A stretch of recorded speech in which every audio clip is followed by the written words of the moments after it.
este acto de presentación de la obra del embajador Francisco Villar, La transición exterior de España, del aislamiento a la influencia, 1936-1996, con prólogo del expresidente del gobierno español, Felipe González. Agradezco al embajador Villar que se haya acordado de esta escuela diplomática para hacer esta presentación, ya que tanto él mismo como el embajador Juan Antonio Yáñez, de manera aquí presente, estuvieron un día destinados. 1936 y 1996 fueron efectivamente unos años muy fructíferos desde el punto de vista político, en los que en nuestro país se sucedieron gobiernos de diferente tinte político. Un periodo en el que también se sentaron los pilares de la actual política exterior. Fue la transición exterior, citando al propio embajador. 20 años a lo largo de los cuales se produce una reafirmación del nuevo papel de España en Europa y en el mundo. Tímidamente en los primeros años de la transición, pero con mayor decisión, a medida que se solidificaba la democracia y avanzaba nuestra prosperidad y bienestar económico.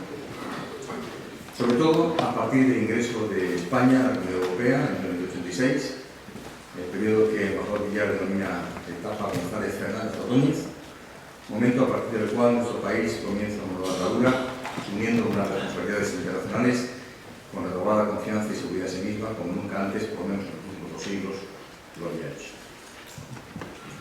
Aunque el ingreso en Europa fue quizás el hecho más destacado del periodo, en esos mismos años, España asumió también en 2 ocasiones un puesto no permanente del Consejo de Seguridad de Naciones Unidas, 81-82 y 93-94, participando por primera vez en operaciones para el mantenimiento de la paz, como fueron UNAVEM, Angola o UNTAC en Libia, lo que supuso para nuestras Fuerzas Armadas, junto a la plena integración de la Alianza Atlántica, un importante factor de movilización y transformación. Y me he limitado a mencionar algunos eventos de política exterior relacionados con organismos internacionales, pero se puede hablar mucho y muy bien de otros aspectos de la política exterior de aquellos años, como fue, por ejemplo, la puesta en práctica de una verdadera política de cooperación al desarrollo. Pero para eso es mejor leer el libro de Villar y recorrer los brillantes ejemplos de todos esos años. De todo ello da cumplida cuenta el embajador Villar, quien a lo largo de esos años asumió importantes responsabilidades, tanto en el Ministerio como secretario de la Política Exterior, como en algunas embajadas de España, en particular en Naciones Unidas, pero también en París y en Lisboa.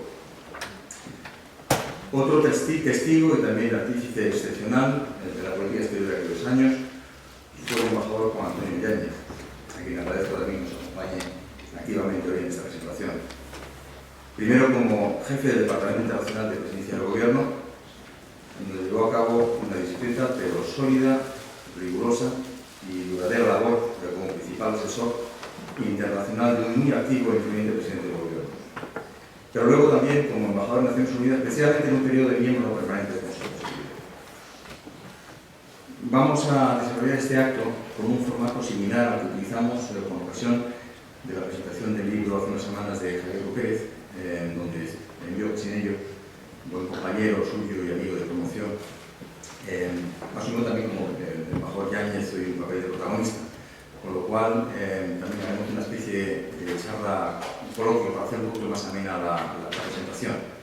Y naturalmente si al final quedarán preguntas pendientes, podríamos también abrir un turno de preguntas para el público. Pero antes de iniciar el coloquio y dar la palabra al embajador Yáñez, quisiera brevemente dar la palabra a Carlos Pascual, que nos acompaña también en la presidencia, el presidente de la editorial Marcial Pons, Historia, que es la editorial responsable de la edición del libro del embajador Villar. Adelante. Muchas gracias. Buenas tardes. Es un verdadero placer estar aquí hoy en la Escuela Diplomática y poder participar en la presentación del libro de Francisco Villar, La transición exterior de España, del aislamiento a la influencia, 1976-1996. Y hacerlo además en vísperas del Día del Libro, que en este año, como es sabido, lo estamos conmemorando de forma especial al coincidir el 400 aniversario de la muerte de don Miguel de Cervantes. Bueno, como se acaba de comentar, el represento a Marcial Pons, Ediciones de Historia, y podría decirse, en cierto modo, que soy el editor del libro de Francisco Villar, que, como se ha dicho, el señor embajador don Juan Antonio Yáñez, Mar Nuevo y el propio autor nos hablarán de forma totalmente autorizada después. Por mi parte, trataré solo de expresar en unos pocos minutos agradecimientos y mostrarme orgulloso por haber editado este libro de Francisco Villar.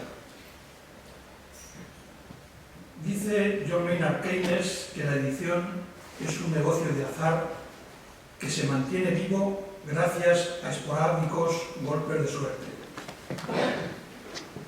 Con el libro de Francisco Villar, La transición exterior de España, nos hemos encontrado en Marcial Pons con el mejor significado de lo que podemos entender por suerte.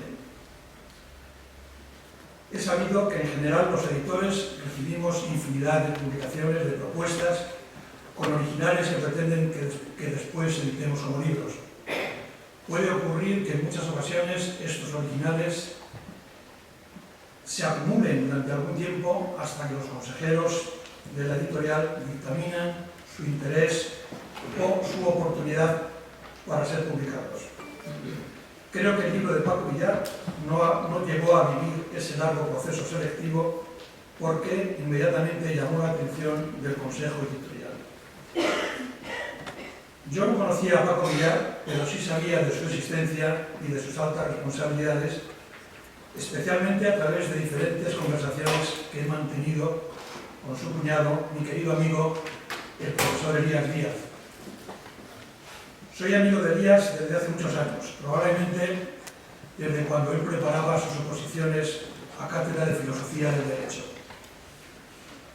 Elías es un lector especialmente cualificado, hipercrítico siempre, lee prensa, revistas especializadas, libros por supuesto, y está al tanto de todo lo que se publica en el ámbito del pensamiento, de la filosofía y también de las ciencias sociales e incluso de la literatura. Cuando nos visita, cuando Elías se pasa por la librería, lo hace siempre acompañado de un puñado de papeles, de recortes, que va sacando de todos esos medios que maneja.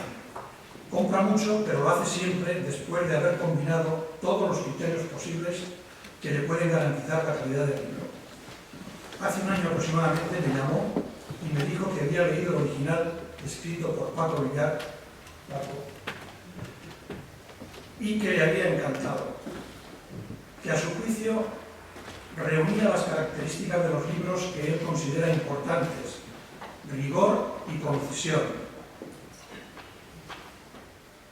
Por descontado, para mí el criterio lector de Elías es riguroso, así que no tuve ninguna duda en leer el libro, el original, y proponerlo al Consejo Editorial de Marcial Pons. Este consejo comprobó que la hechura de la transición exterior de España, del aislamiento o la influencia, 1976-1996, era excepcional, y también su escritura, porque, queridos amigos, qué difícil es escribir hoy para que los lectores no se enreden en academicismos y prolijas disquisiciones. Por lo tanto, respondía perfectamente al estilo de los libros que queremos editar en Marcial Pons. Resaltaba que era un trabajo bien hecho, una obra destilada a lo largo de una dilatada experiencia profesional y que al final resulta ser un gran libro de historia del presente. Esa historia que nos concierne a todos, en mayor o menor medida, la que sencillamente protagonizamos muchos de nosotros, más o menos activamente, la que padecimos y gozamos persiguiendo una ilusión que como país creíamos absolutamente merecida. O, como dice el embajador Carlos Alonso Zaldívar, en una reciente recensión de este libro, la transición exterior de España es un libro sabio porque enseña a mirar atrás con serenidad y a interrogarse desde la experiencia. España, como espacio público de convivencia compartida, como Estado-nación, antiguo como pocos en el mundo, como realidad, tiende a preguntarse cada cierto tiempo qué y quiénes somos. Estas palabras las ha escrito el presidente Felipe González en el prólogo del libro de Francisco Villar. Libro en el que su autor explica con absoluta claridad qué hicimos los españoles especialmente durante esos 20 años, los que van de 1976 a 1996. En concreto, lo que ha sido capaz de realizar este país en los años difíciles pero imprescindibles de la transición, ahora tan cuestionados con tanta facilidad por una nueva clase política. La historia que cuenta este libro, en definitiva, es la historia de una generación que despertó a la vida política, a la vida real, como una necesidad existencial de supervivencia. ¿Qué les voy a contar que no sepan ustedes al respecto?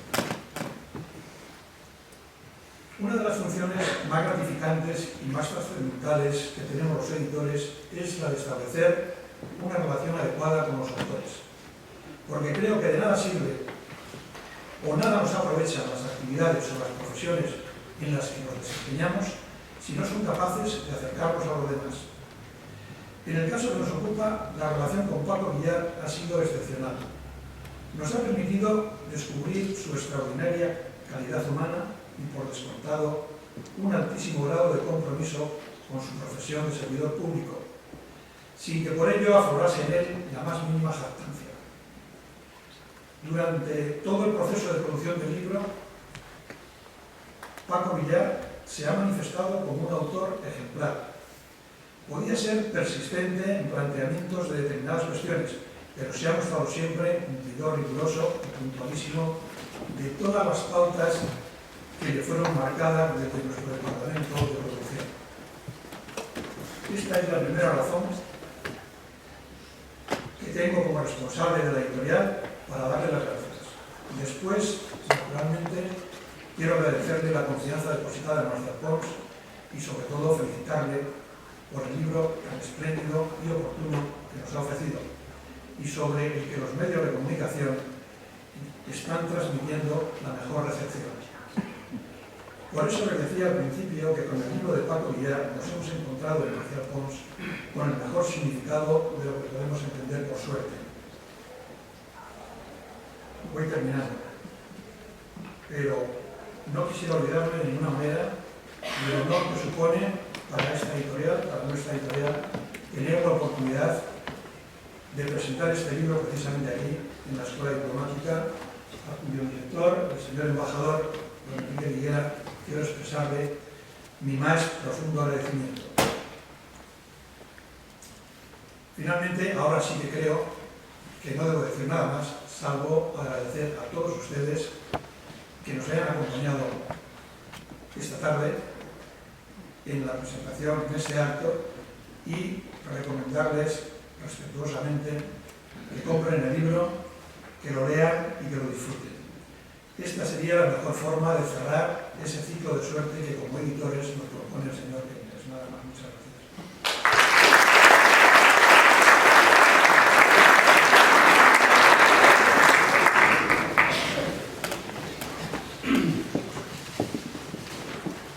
Bien, muchas gracias, embajador, director, por acogernos hoy aquí, por certeramente la sesión del libro. Bueno, y gracias también a Paco por haberme escogido, haberme pedido para acompañarle en esta ocasión, y gracias al presidente de Marcial Pons por su magnífica introducción del libro también. Como ha dicho el director, vamos a intentar que esto sea más bien un diálogo que una serie de monólogos. Pero yo, de todas maneras, tengo que decir unas palabras previas antes de que empecemos el diálogo. Bueno, es evidente que Paco y yo compartimos muchas cosas. Entre ellas, me atrevería a decir, bueno, somos dos provincianos, de Salamanca y yo de Sevilla. Bueno, llegamos a Madrid como se llega para conquistar, digamos, la corte, ¿no? Y que escogimos la la vocación del servicio público, de la vocación de los temas internacionales. Y compartiendo también muchas aficiones de lecturas o inquietudes, amistades, incluso los dos estuvimos en el César Carlos, por muchos de los que hay en esta sala. O sea, son realmente muchos, son de la misma generación, más o menos, un poco más viejo que Paco, pero los dos pertenecemos a la misma generación que creció el franquismo, creció el periodo y que aspiraba a cambiar las cosas. Y bueno, luego tuvimos la suerte de que efectivamente se nos dio la oportunidad de cambiar las cosas o de contribuir a ello. Sin embargo, también hay que decir, bueno, y en nuestra carrera diplomática también hemos recorrido caminos casi paralelos en torno a los organismos internacionales, a la diplomacia multilateral, hemos tenido inclinaciones muy parecidas. Sin embargo, hay cosas que nos separan todavía, ¿no? Por ejemplo, cuando se trata de descansar, él tiene una querencia norteña y yo tengo una querencia sureña, ¿no? Básicamente. Y luego hay otra cosa. Yo básicamente soy geógrafo, pero él tiene una afición que le admiro mucho y que le agradecemos por dejar constancia de las cosas. Y ya nos ofreció hace algún tiempo un libro que sigue siendo, en fin, puntero sobre la descolonización o la fallida descolonización del Sahara, de nuevo ahora de actualidad. Y luego está este libro extraordinario, lo digo de entrada, sobre la transición exterior de España. Y quiero decir simplemente tres cosas sobre el libro. Primero, que lo considero un libro oportuno. Segundo, que considero que es un libro importante. Y tercero, que es un libro necesario. Como ya lo he dejado escrito en una recensión que también he publicado en la revista Temas para el Debate, no me voy a extender. Voy a decir simplemente que es oportuno porque sale a la luz en un momento de confusión, yo creo, en la esfera pública, en la que se habla a trancas y barrancas, a puntas y a locas, sobre la transición, sobre el diálogo, sobre el consenso, sobre el lugar de España en el mundo. Y este libro ayuda a poner las cosas en su sitio. Y me parece sumamente importante, solamente por eso. Pero además es importante porque describe, como dice Felipe González en el prólogo del libro, con lucidez y con claridad todo un periodo clave de nuestra historia reciente. Nos ayuda a recobrar la memoria sobre esos años, esos 20 años que cubre el libro.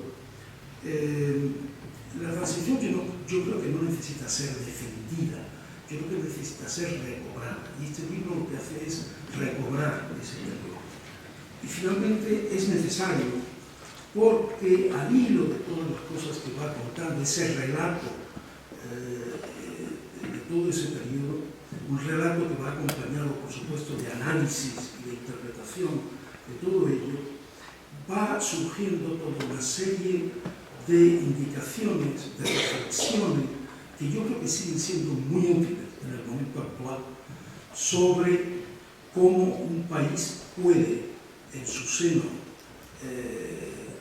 ponerse de acuerdo para un proyecto común y luego llevarlo a efecto en el plano interno y en el plano internacional. Y eso es muy importante en el momento actual en que andamos a tientas que parece que no sabemos por dónde tirar. Él dice, y es verdad, que este libro no es un libro de memorias, tiene otra naturaleza. Pero al final lo que sale, yo diría, es una especie de memoria colectiva de toda una generación que también se encuentra aquí muy representada en esta sala, y esa generación que es también la mía, y bueno, yo creo que esto es lo que me da el punto de partida para preguntarle a Paco. Bueno, hay que decir otra cosa, yo quería que nos explicara un poco su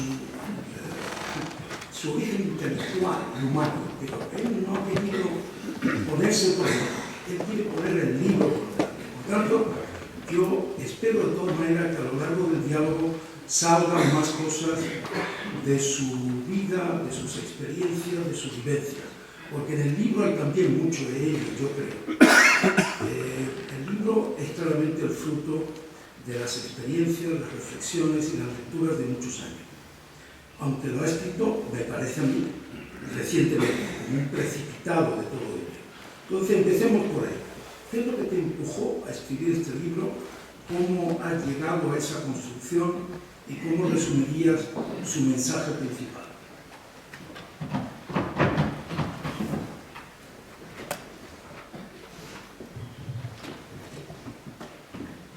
Muchas gracias, Juan Antonio. Bueno, antes de contestar a tu pregunta, yo quisiera agradeceros primero a todos por vuestra presencia aquí y por acompañarnos en la presentación de este libro.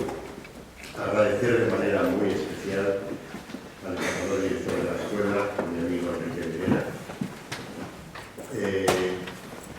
que se haya brindado a organizar este acto en la escuela.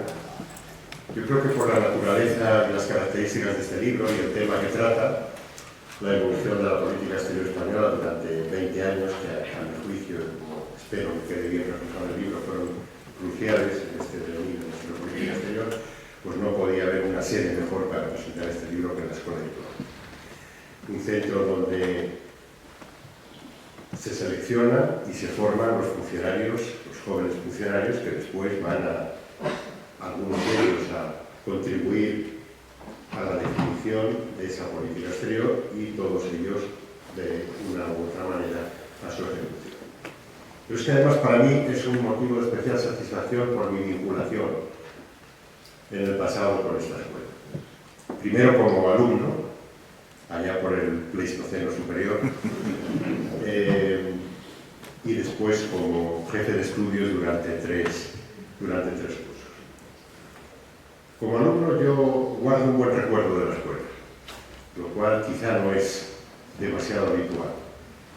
Debo reconocer que la escuela aquellos años, nosotros en mi promoción inauguró un nuevo sistema, era especialmente dura, porque la selección se hacía a lo largo, básicamente a lo largo de 2 años de escuela, muy competitivos, y qué duda cabe que fueron muy duros, pero a pesar de todo yo guardo un buen recuerdo, porque antes Juan Antonio se refería a los que veníamos de provincias. Probablemente él vino con un bagaje intelectual muy superior al mío, pero yo venía de una universidad que lamentablemente aquellos años, creo que antes no había sido así, después volvió a recuperarse, pero en aquellos años el nivel era bastante deplorable, entonces yo venía con un bagaje intelectual muy escaso y muy limitado, y la escuela completó en gran medida esas carencias, porque tuvimos la suerte, la escuela en aquellos años muy duros. Yo ingresé a la escuela en el año 69, pocos meses antes había habido un estado de excepción en España, quiero recordar, que eran años muy duros. Y sin embargo la escuela en esos momentos era una especie de oasis intelectual por el que tuvimos la suerte de contar con excelentes maestros en las principales especialidades que cursábamos: economía, derecho, sobre todo derecho público naturalmente, internacional, constitucional, etc. Y historia, tanto de España como del mundo, historia más bien contemporánea también. Y por aquí pasaron pues buena parte de los mejores profesores que había en ese momento en la Universidad de Madrid, la única que había, ¿no?, la Complutense, y algunos que vinieron también de universidades de Europa. Ese es, por tanto, quizá el recuerdo más grato y más fructífero que me ha quedado de esta escuela. Como jefe de estudios, decía que estuve 3 años aquí, y guardo sobre todo el recuerdo de haber tratado de ayudar y de convivir con 3 promociones de jóvenes diplomáticos, 3 promociones excelentes.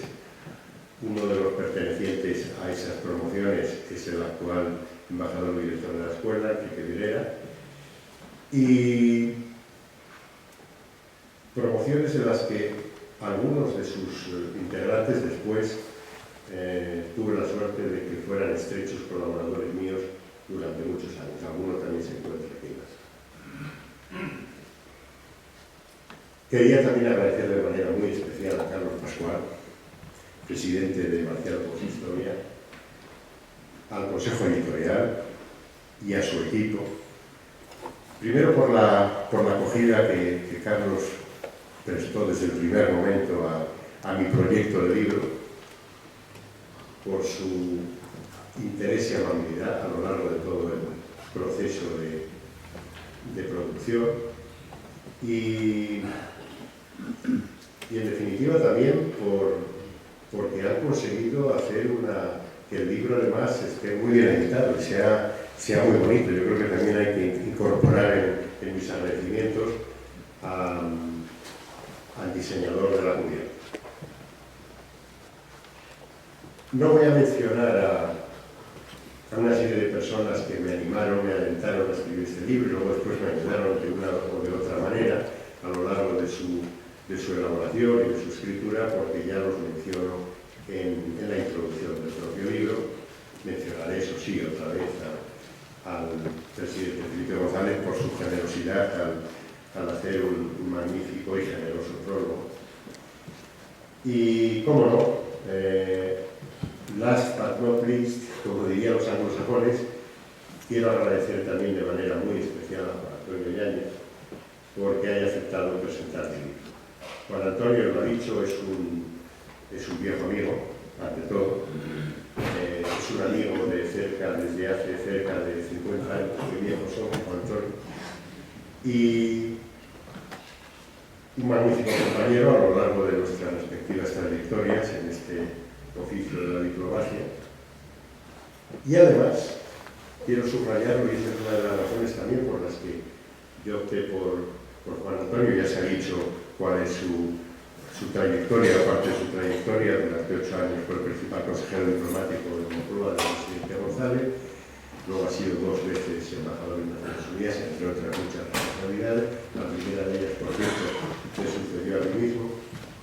Pero yo quería destacar que, a pesar de que Juan Antonio me lleva muy pocos años y también muy pocas promociones en la carrera diplomática, yo siempre le he considerado uno de mis maestros en este oficio de la diplomacia, por sus saberes y conocimientos enciclopédicos, por su rigor y minuciosidad en un país tan largo, sobre todo, quizá vayamos tanto a la chapuza, y por otras muchas razones le he considerado siempre entre mis mejores maestros. Y con estos agradecimientos yo creo que ya estoy en condiciones de responder al fuego que había ocupado. Entonces me preguntabas, que ya casi se me ha olvidado la pregunta. ¿Quién te condujo? ¿Quién me condujo a escribir? ¿Cómo llegaste a él? ¿Cómo produces? Pues el origen remoto quizá esté en un primer esqueleto que hice yo de lo que luego, muchísimo después, sería el libro. Pero fue un primer esbozo de estructura con motivo de un guión que preparé para dar 2 seminarios en el Centro de Estudios Latinoamericanos de la Universidad de Georgetown en Washington. Yo estaba entonces observador en la Organización de Estados Americanos, y el director del centro, Arturo Valenzuela, chileno, amigo, me invitó, y para preparar esos seminarios pues hice un primer, estoy hablando de finales de los años 90, hice un primer esbozo de estructura para tratar de explicar un poco cuál había sido la política exterior española durante las décadas precedentes. Y de ahí surgió un vago proyecto que luego quedó dormido durante muchos años. Después tuve que asumir otras responsabilidades que, por supuesto, que me impedían emprender una labor dura, como es la de verse delante de los folios para llenarlos y para ordenar las ideas. Pero en fin, yo fui trabajando sobre ese primer esquema, lo fui enriqueciendo. Fui sobre todo leyendo mucho material, recolectando y conservando pues notas personales que habíamos ido haciendo, elaborando en el Ministerio, con algunos puestos en los que tuve la oportunidad de servir. Pero siguió siendo un proyecto al que nunca me animaba a emprender, a hincar el diente, hasta que, bueno, una vez ya que me jubilé hace unos pocos años, pues decidí intentar desarrollar el proyecto y así fue. Es decir, que efectivamente el proyecto tiene bastantes años, pero la elaboración y la escritura, sobre todo el libro, tienes todas las razones, es bastante arriba. Muchas gracias. Yo creo que aclara mucho, efectivamente confirma lo que pensaba, pero me ha interesado toda esa génesis que ha descrito. El propio título del libro, bueno, también lo desarrollas en su contenido, insiste en esa idea de transición exterior como complemento de una transición interior. También dices que la transición exterior no hubiera sido posible sin la transición interior o cambios políticos en España, la democratización del país. Bueno, y también en el propio subtítulo del libro se subraya cómo salíamos de una situación de aislamiento, aparte de todo lo que sabemos que era el régimen anterior, el régimen dictatorial en el interior, pero también de aislamiento exterior. Pero aquí ahora me has dicho que hablas sobre todo de la política exterior, pero tú lo vinculas mucho a la transición interna. Me interesa esa interrelación y creo que la va a interesar también a los oyentes. Yo en la literatura he visto, por una parte, libros que hablan sobre todo de la transición interior, pero apenas se habla de la vertiente exterior, o bien a la inversa, que hablan de la política exterior, pero de forma separada o poco conectada con las transformaciones internas. Hay algunas aproximaciones a este concepto de transición exterior, pero yo creo que quizá eres tú el que mejor lo has precisado y desarrollado. ¿Tú crees que ya desde el origen había una idea de transición exterior o fue algo que se fue desarrollando a medida que se iba produciendo y sobre todo había una única concepción de esa transición exterior o había más de una visión de la transición exterior?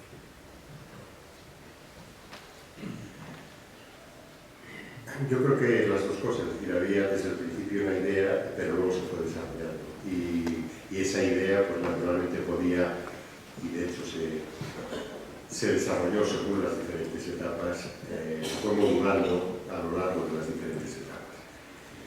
Pero la transición interior y transición exterior están, por supuesto, íntimamente unidas e interrelacionadas. Son las dos caras de la misma moneda, ¿no? Y esa interrelación, yo creo que en el periodo que yo he estudiado y he analizado esos 20 años, cuando se ve que es quizá más intensa, más fuerte, es en su comienzo, ¿no? Porque yo creo que es muy importante en toda esta historia y en el propio libro tener muy en cuenta de dónde venimos, ¿no? Como en general, en la transición sin más, ¿no? Tanto su vertiente interior como su vertiente exterior. Claro, en la vertiente exterior es que partíamos, y trato de explicarlo ahí de manera breve y concisa. Yo he hecho mi esfuerzo porque el libro sea lo más conciso posible, porque si no era consciente de que podía haber quedado un libro mucho más desequilibrado y además hubiera salido quizá un tocho de 700 páginas que no hubiera leído absolutamente nada. Entonces, de manera muy concisa, yo he tratado de dar unas pinceladas sobre el punto de partida, que era una situación en la que nuestro país había recaído en un aislamiento casi total y absoluto en aquel siniestro otoño de 1975, ¿no? Sobre todo a raíz de... bueno, ya había habido una involución importante desde el año 73-74, pero ese otoño, a raíz de las ejecuciones a finales de septiembre de los 5 miembros de ETA y del FRA, pues España volvió a estar prácticamente al nivel de aislamiento, es decir, se cerraron algunas de las brechas que tanto había costado abrir después del aislamiento casi total de los años 46, 47, ¿no? Después de las decisiones de Naciones Unidas de condena del régimen franquista y de petición de que se retiraran los pocos embajadores que había entonces en Madrid, embajadores encargados de todo. Pues es que casi volvimos a esta situación, ¿no? Y el Parlamento Europeo recomendó y las instituciones comunitarias decidieron interrumpir las negociaciones en curso para adoptar el acuerdo preferencial, el importante acuerdo preferencial que se había conseguido en el año 70 con la Comunidad Europea. Hubo condenas de las principales instituciones europeas y algunas más occidentales, porque había habido muchas peticiones de clemencia, incluida la del Papa, entonces era Pablo VI, que fueron desoídas por el general, el malogrado general, como decía don Enrique Tierno. Y entonces la reacción internacional fue muy fuerte, aparte de las condenas. Nosotros vivimos, yo creo que tú estabas también con Antonio en Comisión de Servicio en Nueva York, pero vivimos, y algunos de los aquí presentes, o algunas también, estábamos entonces en el Salón de la Asamblea General de Naciones Unidas cuando el entonces presidente de México, Echeverría, pidió la suspensión de España como miembro de las Naciones Unidas. Hubo manifestaciones masivas frente a buena parte de nuestras embajadas y consulados y, como recordarán muchos de los aquí presentes, algunos además casi lo sufren en sus propias carnes, pues nuestra embajada en Lisboa fue incendiada, por lo menos el contenido, ¿no? Se organizaron unas pilas con todo el contenido, los muebles y demás, tanto de la residencia como de la catedral. De manera que fue un momento tremendo, patético, ver, por ejemplo, al dictador decrépito ya y disminuido física y mentalmente salir al balcón, al escenario de sus salidas en el año 46 y 47, al balcón del Palacio Real, para ser aclamado por sus fieles. Y ese es el punto de partida, ¿no? Entonces, desde ese punto de partida estaba muy claro que mientras no hubiera una evolución hacia un sistema democrático y de respeto de los derechos humanos, era impensable, era imposible la transición exterior. Porque la transición exterior desde el principio, y vuelvo a subrayar que sí, que la idea esencial yo creo que está desde el principio, era la de la normalización internacional de España. Tratar de que España fuera un país normal, europeo, occidental, que consiguiera entrar en aquellas instituciones y organizaciones europeas y occidentales de las que se nos había excluido, empezando por la Comunidad Europea, pero también del Consejo de Europa, de la OTAN, etc. Y eso era imposible mientras no hubiera una evolución real y efectiva hacia la democracia. Con el primer gobierno de la monarquía obviamente fue imposible. Lo que yo explico en el libro es que, curiosamente, aquel gobierno lo que intentó fue pues, tratar de abrir otra vez las brechas que se habían abierto a partir del 53, ¿no?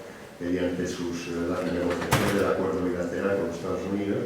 Con Estados Unidos fue fácil conseguir lo que yo llamo el espaldarazo de Washington al nuevo régimen, a la joven monarquía, y estaba predispuesto, además siempre la relación había continuado de manera más o menos vergonzante, pero había continuado en vigor durante las décadas de régimen franquista. Pero también procuró la reconciliación con el Vaticano, porque las relaciones en sus últimos años se habían agregado de una manera extraordinaria. Y entonces empieza ahí. Pero, por supuesto que la normalización internacional propiamente dicha era imposible.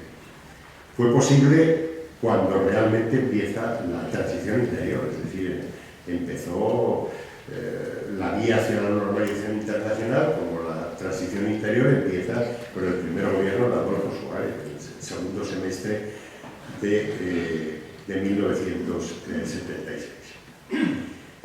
Bueno, yo no voy porque esto se desarrolla en el libro, no voy a explicar después cuáles fueron las fases, únicamente quería subrayar bien el punto de partida, las dificultades o obstáculos que había para poner en marcha la transición exterior, que los gobiernos de de UCD, perseguidos por Adolfo Suárez, o el último ya más breve de Calvo Sotelo, consiguieron avances importantes en ese camino de la transición exterior, de la normalización internacional de España, pero que quedaron varias asignaturas muy importantes pendientes, entre otras cosas, empezando porque no se había conseguido todavía el ingreso, la adhesión a las comunidades europeas, ¿no? Es verdad que se habían cerrado, creo recordar que 6 capítulos, pero claro, hasta 16 quedaban todavía unos cuantos, y sobre todo los más difíciles, agrícola, pesquero, recursos propios, etc.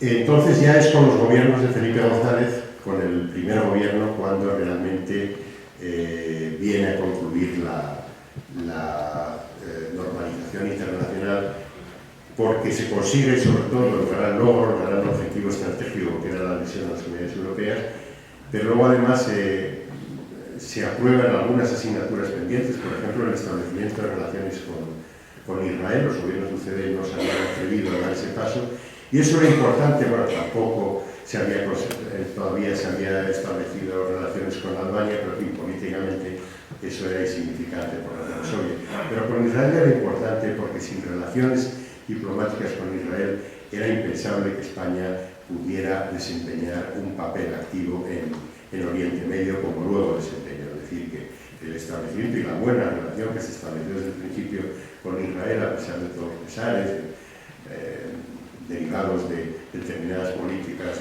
de algunos de los gobiernos de Israel, pues fue sin duda uno de los factores que pudo contribuir, junto a otros, como nuestras excelentes relaciones con la mayoría, o casi todos, por no decir todos los países árabes, y con los palestinos. Todo eso contribuyó a que Madrid, en el año 91, fuera elegida sede para la Conferencia de Paz, la primera conferencia de paz para Oriente Medio. De manera que en esa primera fase, sobre todo, la relación entre las dos caras de la transición, la interna y la externa, es quizá cuando es más obvia y evidente. Y yo señalo en el libro que luego, curiosamente, hay un momento en que parece que hay un cierto desfase entre las dos caras de la moneda. Y me refiero a aquella legislatura tan dura, la última del último gobierno de Felipe González, del 93 al 96. Una legislatura en la que se habían acumulado ciertos problemas internos. El gobierno estaba muy erosionado, por una parte por la propia usura o desgaste por el paso del tiempo. Llevaban ya más de 13 años en el gobierno.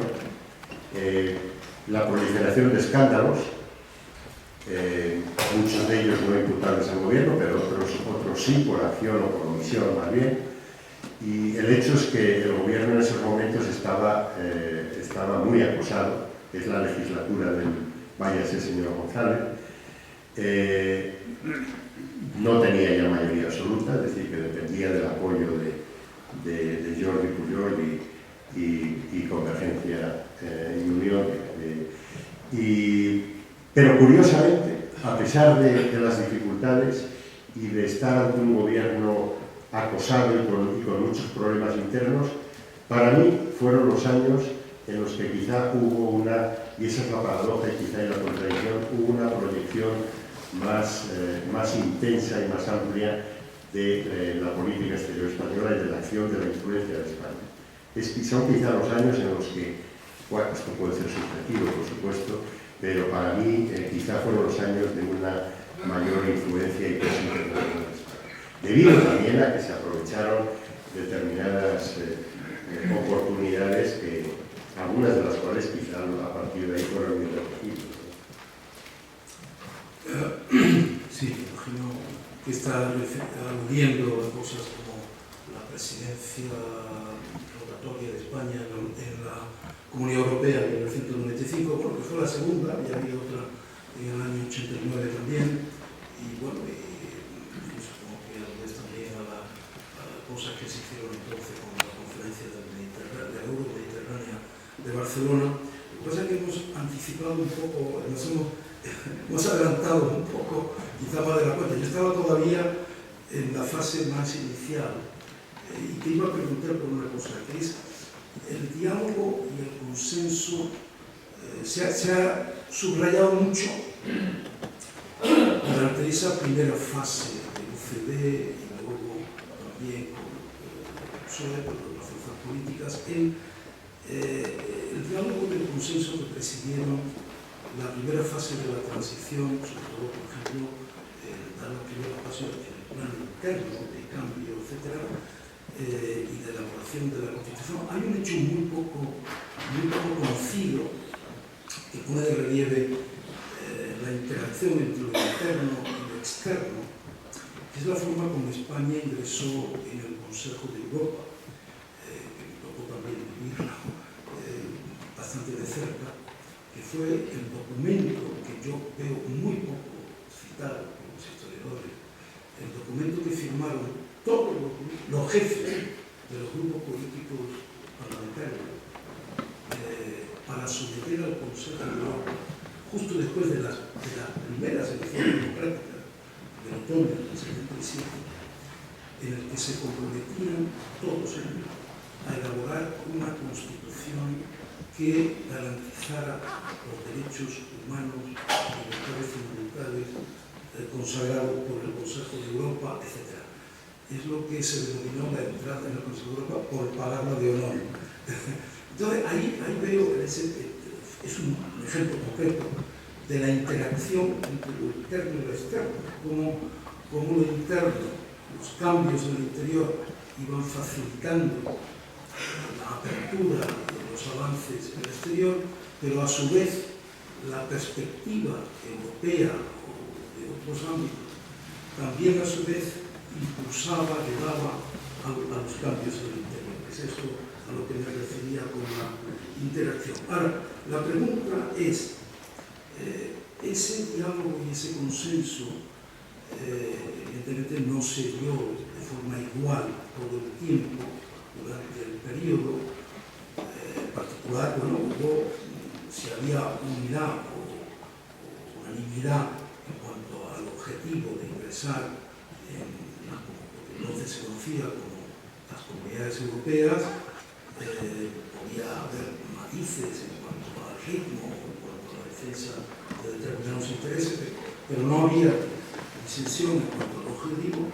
En cambio, hubo mayor divergencia, por ejemplo, en el tema de la OTAN, ¿no?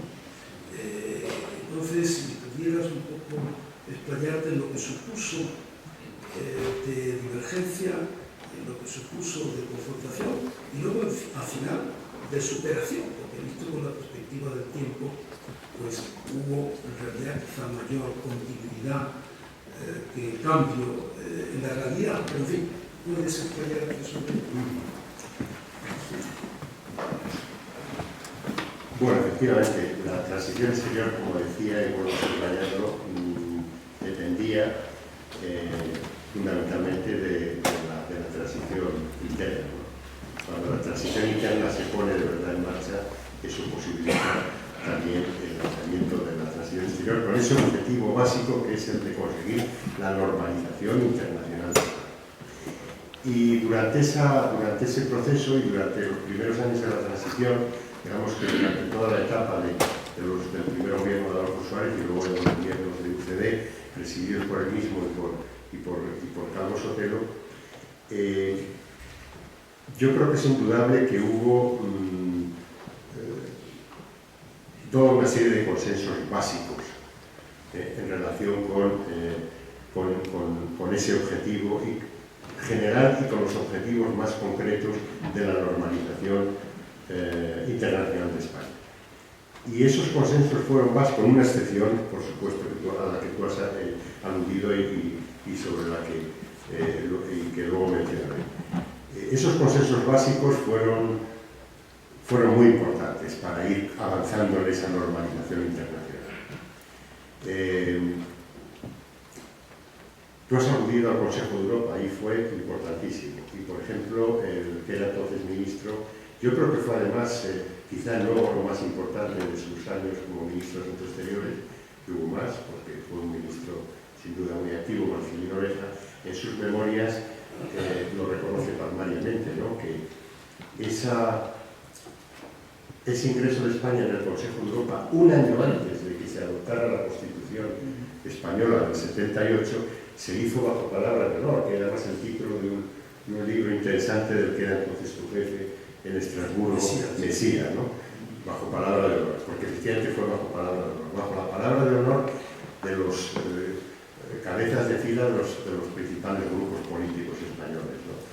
Y ahí prestaron un gran servicio, es decir, eso fue clave, porque de lo contrario, si cualquiera de estos grupos hubiera mostrado ciertas reticencias, creo que al menos en ese momento todavía las cosas no estaban lo suficientemente maduras para haber conseguido el ingreso en el Consejo Europeo. Para conseguir el ingreso en las comunidades europeas, que fue bien difícil y costó mucho más y fue un proceso mucho más largo, pero fue también muy importante, a diferencia incluso de algunos otros países candidatos, el que hubiera un consenso también básico sobre el objetivo por parte de prácticamente la totalidad de los grupos, por lo menos de los grupos con representación parlamentaria. Ahora, hubo una excepción. ¿Fue ruptura del consenso? Bueno, es que el consenso no había. Lo que había era... Hay historiadores que lo han calificado de consenso negativo o de entendimiento, de que, puesto que había una divergencia muy profunda inicialmente en cuanto al ingreso de España en la OTAN, entre, simplificando, la derecha, el centro-derecha y derecha, y por otra parte, pues, la izquierda, se juzgó durante muchos años que no era prudente plantear ese tema, puesto que había esa divergencia, y que eso podía afectar negativamente a los consensos en política interna, ¿no? Que seguía siendo muy importante y seguía siendo una cuestión bastante delicada, ¿no? Bueno, así fue. Entonces, sin consenso, España, ya con el gobierno de Carlos Sotelo, optó por ingresar en la OTAN, con una posición muy fuerte por parte de los partidos de izquierda. Lo cierto es que luego, bueno, hubo todo un proceso de maduración. Felipe González lo ha descrito varias veces como aligeramiento de la sobrecarga ideológica que había habido previamente, que también se puede explicar por muchas razones, y entre otras, pues hay que tener en cuenta que se venía de la clandestinidad, no solo venía de la clandestinidad, pero en fin, el hecho es que una vez dentro las cosas empiezan a cambiar. Hay un factor que, aparte de la maduración, las relaciones, que todo eso está apuntado en el libro, ¿no? De las relaciones con otros dirigentes socialdemócratas europeos, que desempeñan un papel importante, pero hay un factor que no sé si yo subrayo lo suficiente, y es que el proceso, digamos, de maduración y de decisión de permanecer en la OTAN, que tiene lugar ya en el gobierno, el PSOE y Felipe González al frente del mismo, año 83, año 84, ese factor fue el hecho de conocer por dentro la organización, sobre la que había también, pues, bastante desconocimiento y bastantes mitos, ¿no? Es decir, que se pensaba que era una organización que, si se entraba o si se estaba en ella, iba a ser muy difícil mantener un cierto margen de autonomía, por ejemplo, en la política exterior, que era un objetivo importante ya desde el primer gobierno de Felipe González. Se pensaba que el peso de los Estados Unidos era absolutamente aplastante y abrumador. Y bueno, pues pronto se descubrió que esto no tenía por qué ser así, que con voluntad política se podía no solo mantener, sino ir acrecentando ese margen de autonomía, y que la relación con Estados Unidos también podía manejarse perfectamente en el interior de la organización. Con lo cual, bueno, se tomó la decisión, que la decisión no se toma Es decir, se ratifica en el momento del referéndum, en el 86, pero ya se había previsto y adoptado en el otoño, en octubre del 84, con la presentación de ese programa de paz y seguridad que presentó el presidente González en el primer debate sobre el Estado de la Nación, ¿no? Y ahí ya se preconizaba uno de los 10 puntos, por eso los medios enseguida lo calificaron de decálogo. Uno de los puntos principales y básicos era la permanencia de España en la OTAN, si bien no integrándose en la estructura de mandos y de fuerzas, es decir, la llamada estructura militar. Por lo cual, antes o después, se restablecieron los consensos básicos. Yo quisiera quizá apuntar que, porque eso ya excede, por poco que lo excede,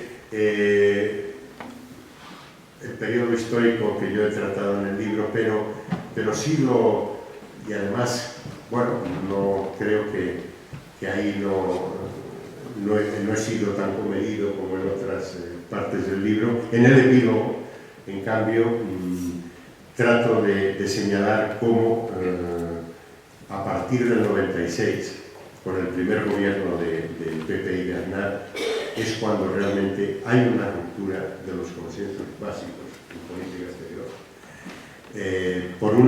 Debido a una serie de acciones, son pocas las dimensiones fundamentales de la política exterior española que no se vieran erosionadas o afectadas.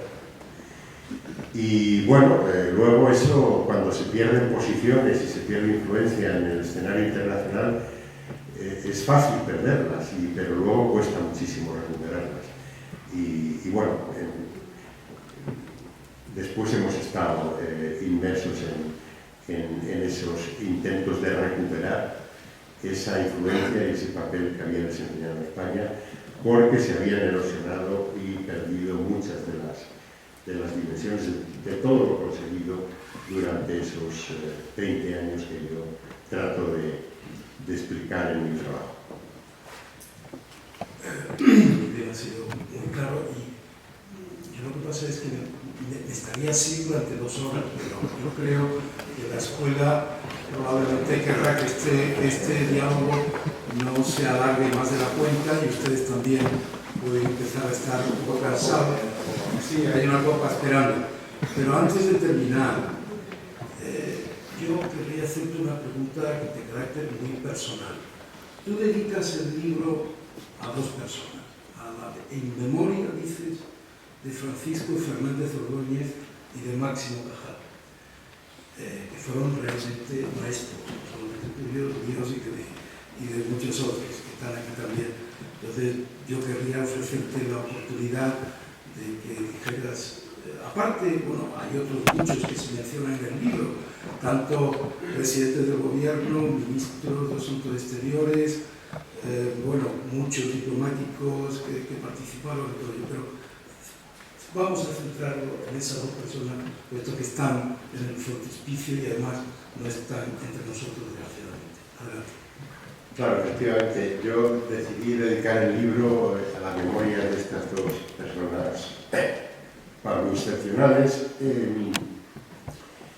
fundamentalmente porque ya lo están, como tú has dicho, entre nosotros, ¿no? Pero aparte de eso, porque fueron dos protagonistas de primerísimo nivel y artífices de buena parte de lo que aquí en este libro se cuenta.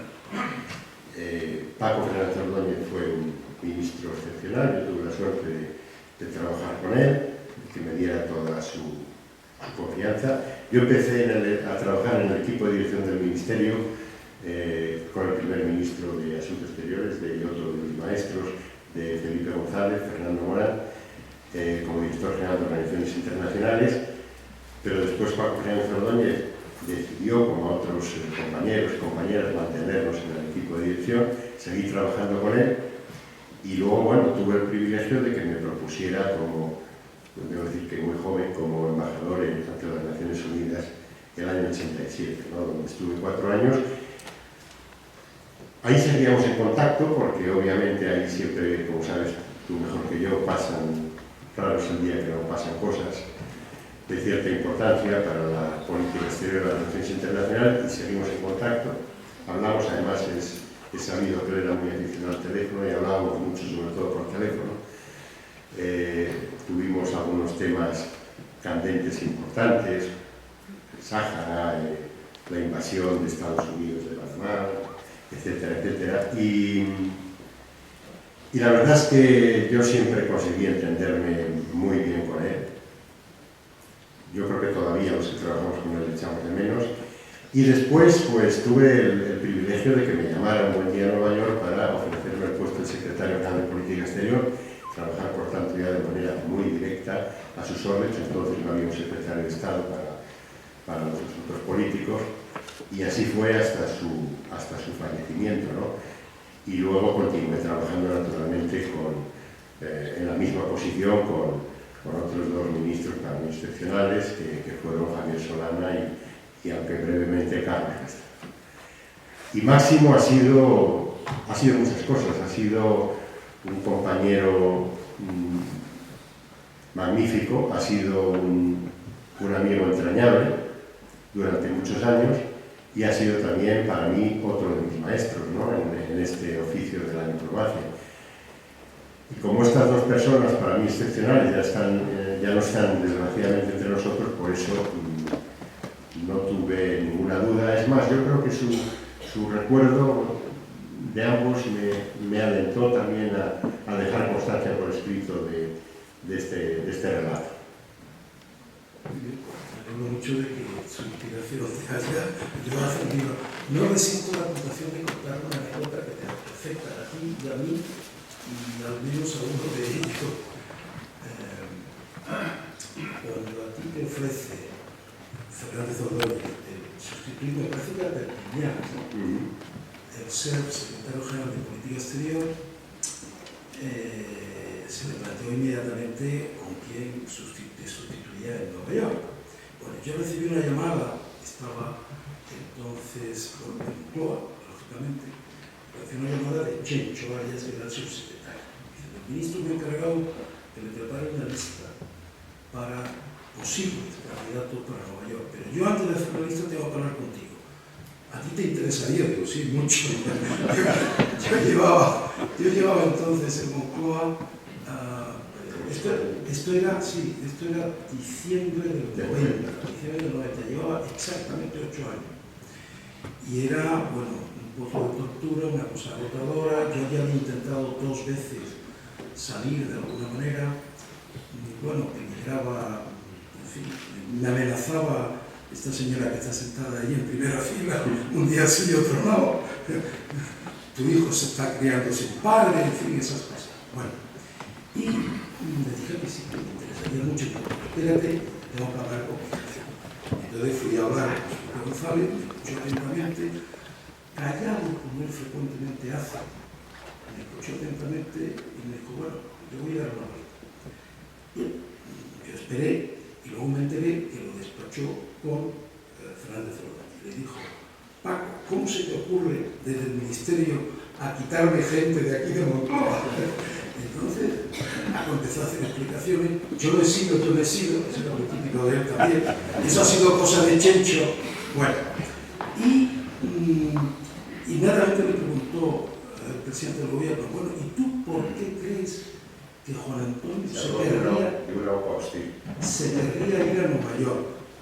Y dijo: hombre, la verdad es que Paco tuvo una contestación genial. Le dijo: mira, presidente, tienes que darte cuenta, los diplomáticos son como los marinos. Los marinos, cuando entran en la carrera de la marina, lo que quieren es mandar buques, mandar barcos de guerra. Esa es su vocación. De cuando en cuando están en el Estado Mayor de la Armada o están en tierra, pero su vocación es mandar barcos. Y los diplomáticos a veces están en el ministerio o están aquí en presidencia, pero su vocación es ser jefe de misión. Quieren estar al frente de un puesto diplomático en el exterior. Y entonces Fernández le dijo: pues ahora lo entiendo. Muy bien, de acuerdo. Pero recordarás que era justo en víspera de la Primera Guerra del Golfo. Ya se había aprobado la primera resolución en el o la segunda o tercera, no me acuerdo ahora, en el Consejo de Seguridad que autorizaba el uso de la En fuerza. noviembre. Pero no habían empezado las hostilidades. Y entonces le dijo, mientras la crisis en el Golfo no esté liquidada, ni Perpiñán se va a Bonn, ni Paco se viene aquí, ni Juan Antonio se va a Nueva York. Todo se bloquea hasta el final de la crisis. Tenía razón, tenía toda la razón, y así fue. Cuando se completó la crisis, en la primavera se completó la operación. Bueno, muchísimas gracias. Y ahora le devuelvo la palabra al embajador director. Muchísimas gracias, Juan Antonio, por esta conclusión. Muchísimas gracias, Paco, por esta presentación. Yo no sé si llevamos ya 1 hora y 20. 1 hora y 20, dice pronto. Si ya están tan incómoda. No sé si el público a lo mejor habrá interés en hacer una reflexión, pero la verdad es que es una conversación de 20 años brillante, porque yo seguro, además tenemos cantidad de autores destacados, entre ellos el ministro Curros, y alguien quiere hacer alguna reflexión, alguna pregunta, destacar algún tema que a lo mejor se ha quedado en el tintero, pues, es imposible en 1 hora y 20 minutos, porque es mucho tiempo, hacer un recorrido por todo lo que ocurrió en los 20 años. Pues con mucho gusto tomaríamos una pregunta, o un par de preguntas, o alguna reflexión. Si no es el caso, nos está dando fino abajo en la cafetería, tenemos vino, podemos seguir hablando de estos y otros temas abajo en la cafetería. De modo que, bueno, pues si no hay preguntas, se cierra la sesión y muchísimas gracias por haber venido. Muchísimas gracias.